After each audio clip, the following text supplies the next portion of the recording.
Bienvenue à Pourquoi pas la chronique des possibles. L'objectif de cette chronique est de vous aider à oser reprendre votre pouvoir personnel et œuvrer pour un monde plus serein, plus joyeux, le vôtre, celui de votre entourage et celui du vivant. La chronique Pourquoi pas est née de mon parcours et de mes expériences personnelles et professionnelles. À travers ces enregistrements, je transmets mes apprentissages et mes prises de conscience réalisées depuis que j'ai 17 ans. Ce cheminement personnel m'amène à croire en moi et à me rapprocher de mon authenticité. Aujourd'hui, en tant que coach professionnel certifié, formatrice, consultante, j'en retire de grands bénéfices personnels et professionnels. Car je constate tous les jours que nous avons tous en nous la capacité de changer les choses et pour y arriver, il faut d'abord y croire. Croire en soi demande avant tout à vivre de la bienveillance vis-à-vis de soi. Dit comme cela, ça peut paraître bisounours et quand on y regarde de plus près, cela pourrait bien être de la guimauve relationnelle sans aucune complaisance. Notre système nous pousse à l'excellence, à la conformité aux normes. Cela exige alors que nous soyons en vigilance sur nos faits et gestes. Suis-je assez bien ? Ai-je bien répondu aux attentes ? Qu'est-ce que les autres vont penser ? Et si ce n'est pas le cas, le coup de massue tombe. Je suis nul, je n'y arrive pas. Quitte à alimenter nos croyances limitantes et à nous figer. Ces jugements exprimés envers soi sont de la violence relationnelle vis-à-vis de nous-mêmes.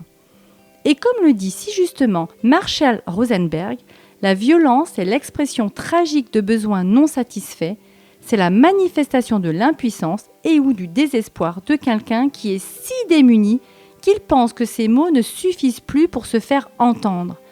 Alors, il attaque, il crie, il agresse. Quand j'ai commencé à accompagner les personnes, il y a 13 ans, j'ai appris intellectuellement les 4 étapes de la CNV, la communication non violente, sans en mesurer la profondeur. Mais comment y accéder quand nous sommes coupés de notre corps, de nos sensations, de nos ressentis, de nos besoins ? Avant la pratique expérientielle de la CNV, je pouvais avaler tout ce qui m'était dit. Je le croyais, je le validais. Je laissais alors l'autre me dire ce qui était bon pour moi, sans considérer qui j'étais. Et en agissant comme cela, j'offrais mon pouvoir personnel à l'autre. Je laissais faire car je m'étais coupée de mon corps et de mes besoins. Alors je le ruminais pendant plusieurs heures, voire des jours. Je nourrissais ainsi mon censeur, cet auto-saboteur si présent, qui pouvait me dire « Tu vois, en effet, tu n'as pas encore assez fait. Ce n'est pas assez bien. » Je nourrissais une mésestime de moi. À qui ce n'est pas arrivé de se dire « J'aurais dû faire ceci, j'aurais dû lui répondre cela », alors que l'autre était déjà parti en laissant un goût amer. Et puis j'apprends à ralentir, à tendre l'oreille, à trouver la voix VOIE de mon intérieur pour écouter sa voix VOIX. C'est notamment grâce à la méditation, à la gestalt thérapie, à la méthode du focusing que j'apprends à écouter ce que moi seul suis en capacité de vouloir. Personne ne peut me le voler, personne ne peut l'interpréter. C'est ainsi que nous pouvons véritablement reprendre notre pouvoir personnel. S'immerger dans la CNV peut se comparer à l'apprentissage d'une nouvelle langue. Cela requiert de la pratique, de la détermination, de la patience. Et maintenant, rien n'est plus comme avant. J'ai appris à transformer l'énergie contre en énergie pour. Et cela permet d'identifier quels sont mes besoins profonds et que quand ils ne sont pas satisfaits, je dysfonctionne. Cela permet aussi de calibrer l'intensité de l'expression de mes besoins non satisfaits qui pourraient bien le rester si je ne les écoute pas ou si j'écrase les autres. Cela permet alors de constater qu'ils sont légitimes et que personne n'a le droit de les remettre en question. Cela permet aussi d'arrêter d'enfouir ce qui nous traverse, le déposer en dehors, l'extérioriser et l'offrir au monde. Et ainsi, je me sens exister puisque ma parole peut être entendue.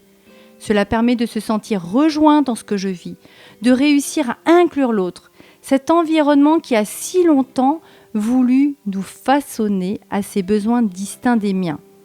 Cela demande de développer de la sécurité intérieure, de faire fondre l'importance accordée au regard de l'autre. Et du coup, cela permet de gagner des contacts authentiques. Alors c'est une pratique qui exige un entraînement quotidien. Et plus je l'expérimente, plus je ressens une liberté intérieure. Je peux alors partager avec l'autre sereinement ce que je vis à l'occasion de nos échanges, même quand cela est confrontant. Imaginez une méthode où nous pouvons exprimer à l'autre ce que nous vivons sans craindre la rupture, la blessure. Waouh!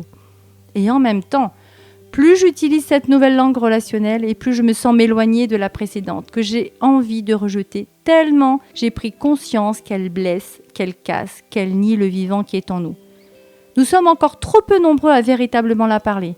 Je peux alors vivre quelquefois de l'inconfort dans mes échanges avec des personnes qui ne connaissent pas la CNV, voire la rejettent, tellement elle sort de nos conditionnements. Difficile alors de se comprendre, mais qu'est-ce que c'est bon de se comprendre soi. Il m'arrive aussi, encore quelquefois, de vaciller et de revenir à mes anciens schémas. Et bienvenue, mon censeur personnel me le fait remarquer à juste titre. Cela m'apprend l'humilité, cela m'apprend à voir le chemin difficile parcouru et si délicieux à la fois. Et oui, c'est un effort de chercher à donner du sens à des comportements automatiques qui génèrent des frustrations, des colères et des lassitudes. Comme un enfant apprend à marcher, il peut tomber puis se relever. C'est un chemin. Alors comment faire pour ne pas me blesser, pour ne pas blesser l'autre, pour vivre une relation où chacun se sent exister juste pour ce qu'il est? Comment faire quand nous n'avons pas la conscience de soi ni la limite de l'autre?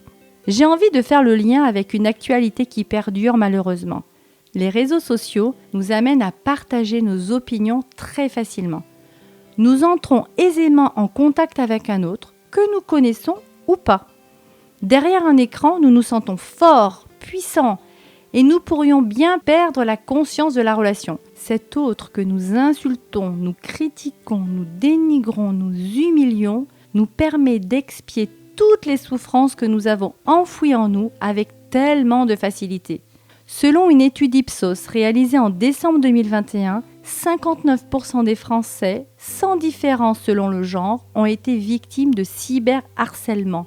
Certains en perdent la vie, mais au nom de quoi? Au nom de qui? Le cyberharcèlement n'est qu'un élément révélateur d'un système relationnel maltraitant, comme lors du premier confinement a révélé la présence d'un mauvais management. Les réseaux sociaux nous révèlent combien nous malmenons nos contacts avec nous-mêmes et avec notre environnement.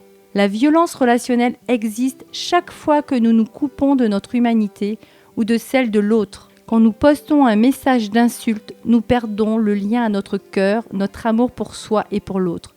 Quand je fais mal à l'autre, je me fais mal aussi. Si je commence par voir ma propre violence, je vais me rapprocher de ma sérénité. Je ne pourrai vivre de relations humaines douces et agréables que lorsque j'aurai fait la paix avec moi-même.